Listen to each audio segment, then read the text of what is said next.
ini saya akan membahas tentang filsafat timur.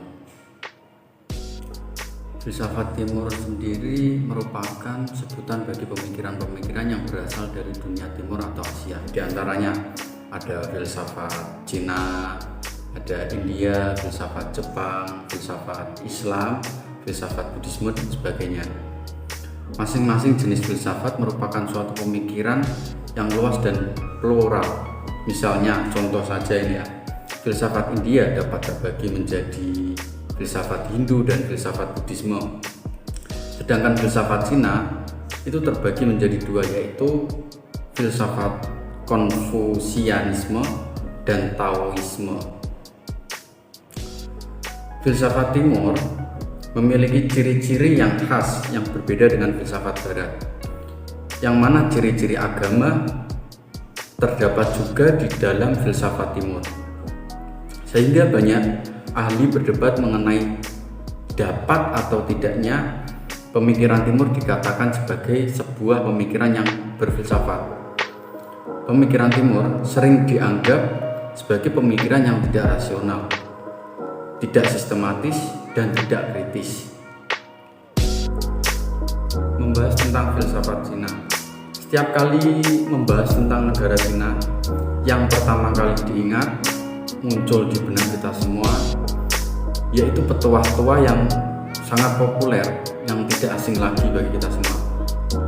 Tuntutlah ilmu sampai ke negeri Cina.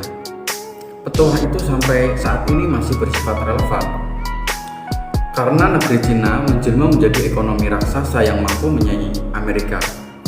Diketahui bahwa kemajuan perekonomian Cina saat ini bukan karena pengaruh ideologi komunisnya, melainkan karena rakyatnya yang teguh menjalankan ajaran Konfusius dalam aktivitas sehari-hari. Filsafat di Cina berfungsi untuk menambah pengetahuan positif, tetapi untuk meningkatkan taraf jiwa. Karena fokusnya jiwa, tidak heran jika di Cina ada pandangan bahwa bukan keniscayaan bila manusia harus menjadi religius, namun adalah keniscayaan bila ia menjadi filosofis. Maka akan bertambah berkah tertinggi di agama. Di Cina juga terdapat dua aliran mazhab filsafat yang terkenal, yaitu Konfusianisme dan Taoisme. Akan tetapi yang pertama kali muncul yaitu mazhab Yin dan Yang, yang merupakan mazhab para penganut kosmologisme. Mazhab ini mengambil prinsip Yin dan Yang seperti yang kita ketahui dalam film-film kolosial di Cina. Konfusianisme di Cina. Konfusianisme adalah ajaran dari Konfusius, atau dalam bahasa Mandarinnya disebut Gongzi, yang merupakan salah satu filsuf besar dari Cina. Nama aslinya adalah Kongqiu alias Zongni. Dia lahir pada tahun 551 sebelum Masehi di negara Lu. Ayah dari Konfusius ini adalah seorang panglima perang, dan ayahnya meninggal pada saat ia berumur 3 tahun, sedangkan ibunya meninggal saat ia berumur 26 tahun. Konfusius wafat dalam usia 72 tahun pada tahun 479 sebelum Masehi. Di dalam ajaran Konfusius ini memiliki 5 sifat mulia yang biasa disebut dengan 5 kebajikan, yaitu Ren, Yi, Li, Qi, dan Xin. Kelima ajaran pokok ini memiliki makna sendiri-sendiri. Yang pertama, Ren. Ren sendiri memiliki arti yaitu cinta kasih yang universal, yang tidak mementingkan diri sendiri, tapi lebih mementingkan orang lain.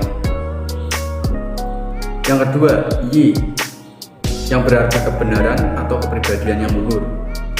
Li, kesusilaan, sopan santun, rasa susila, dan budi pekerti.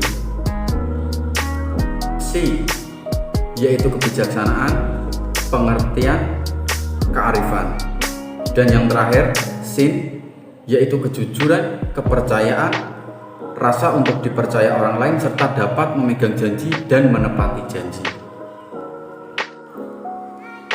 Kemudian di dalam ajaran Konfusius juga mengatur hubungan antar manusia dalam prinsip yang disebut dengan istilah Wulun, yang berarti 5 norma kesopanan dalam bermasyarakat yang mengatur hubungan, diantaranya raja dengan menteri atau atasan dengan bawahan, ayah dengan anak laki-lakinya, suami dengan istri, anak laki-laki dengan anak laki-laki, dan hubungan antar pertemanan.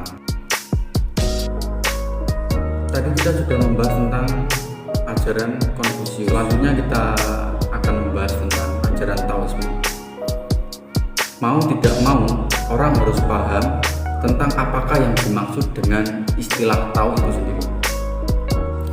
Istilah Tao sendiri secara harfiah memiliki arti jalan atau cara bertindak. Konfusius memakai istilah ini sebagai pengertian kefilsafatan yang mencerminkan cara bertindak yang benar dalam bidang moral, sosial, dan politik.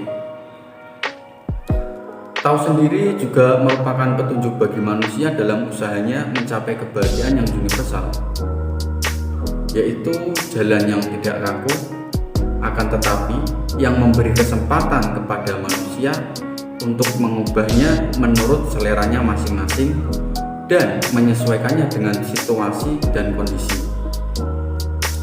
Jadi dalam Konfusianisme, Tao lebih merupakan istilah yang dipergunakan dalam bidang etis dan bukan istilah metafisik.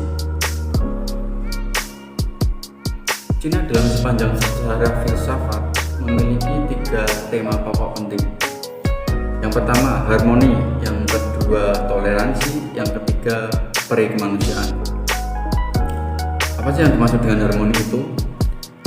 Yaitu jalan tengah antara 2 ekstrim, antara manusia dan sesama, antara manusia dan alam, antara manusia dan surga.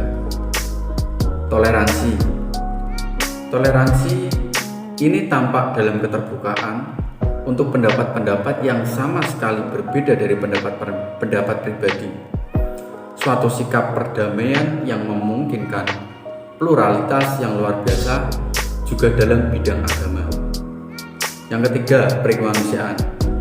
Maksudnya adalah pemikiran Cina lebih antroposentris daripada filsafat India dan filsafat Barat.